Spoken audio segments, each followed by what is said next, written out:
This is Tom Lux with the District 751 Labor History Committee. Today's date is June 28th, 2010, and we're here to talk with Tom Baker, who was the District President of 751 and Directing Business Rep from 1980 to 1992. Am I correct, Tom? Yeah. Okay, very good. Well, welcome. Thanks for sitting here with us. Why don't you tell us a little bit? You grew up in Arkansas. Why don't you tell us a little bit about growing up here and what your family was like and what some of your better memories are of that? Well, I grew up, was born in Harrison, Arkansas, which is north, closer to the Missouri line. But I was raised in Marshall, Arkansas, and we had a little farm there, an 80-acre farm, which in today's times you couldn't make a living, and we barely made a living on 80 acres. I grew up there. We experienced all the things that you don't experience today. We didn't have running water. We had to get our water from rainfall and from springs. You don't have to go down and we bring water up or haul water in. We didn't have electricity either for quite a while. But I remember when we did get it, it was real nice. We got a refrigerator and I must have drank a gallon of milk in about a half hour. That was the best tasting milk I ever tasted. But anyway, I guess the best part, there was plenty of love in my family. We had more of that than I guess anything else. We had plenty of love. When I got of age where I could, I joined the Navy, and that was my ticket out of Marshall at that time. And so I spent a hitch in Marshall, and got discharged there in the Seattle area. And that's how I got out there. I took a temporary job at the Boeing company, and it lasted quite a while. So, was your family, given your career, was your family a union family, or did you get more involved with unions? My family was, I didn't even know there was a union existed when I was growing up in Marshall. This just wasn't any. My dad was a person of fairness. I know when we grew strawberries, when he would hire help to pick, he would always, if they had to travel, he'd always give travel expense and that type of thing, get there. So he was always a fair person. And but I was real fortunate when I went to work at the Boeing company. I got in a shop that was a very strong union. And that's when the union wasn't all that strong throughout. But this shop was really a good shop that way. It was really strong union people, and so that's how I got indoctrinated in it. Okay, so what year was that, Tom? I went to work there in April 1st or 2nd, I guess it was. No, April 4th of 1957. 57. And which shop was this? I don't remember the shop number. It was. Do you remember the location? Yeah, Plant 2. Mm-hmm. Yeah. Okay. And what kind of job did you have there? Well, I hired in there as they hired me in, and I worked in the duck shop for a while. Then I was able to get into electronics, and so I stayed in electronics after that. Big part of my time. Good.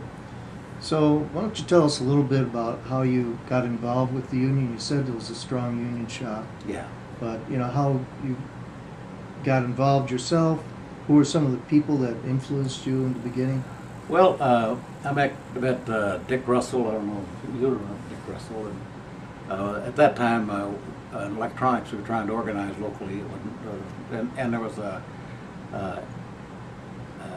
AT&T, I think it was, or I think that was what they called themselves. It was a private or independent union that was trying to organize the technicians, and were making quite a bit of headway. And I joined in with Dick Russell and others, and to help keep the technicians in the machinist union.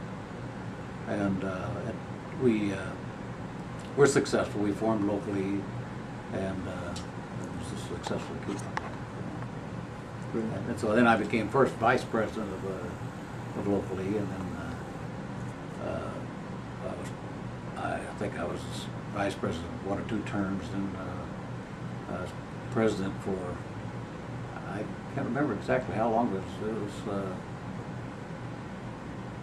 probably about 3 terms or 4 terms. It was quite a long time. And these are 4-year terms? Oh, locally, I don't remember, but what do you think I was? There were 3? There were 3 at that time. Yeah. 3? So it was probably 9, 12 years, one of the others. Yeah. And so after that, did you become a BR right away, or? I was president of the union. I'd run first for district vice president. Okay. And that was first election I lost. I won with the people that came down and voted, but I didn't realize about all those absentee ballots, how good they were. And so when they came in, I lost that. Then I ran for business representative, got elected business rep in February 1 of 1970. Mm-hmm. I remained a business representative until then I got elected to president. Right. So what was the, back then it was still an open shop. Why don't you tell us some of the experiences with that and how you finally got it to be a closure? Well, when I was in the shop, we would, many of us that would go out and organize at the gates where they were hiring. And the new hires that come in, we would stop them and talk to them, and got many of them signed up there as they went in.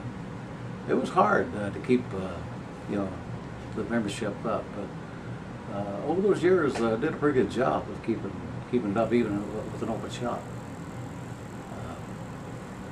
The company, the strike that they had in '48, the companies had a bitter feeling towards a union shop, a very bitter feeling, more than normal, And so it was a very hard effort to get a union shop back.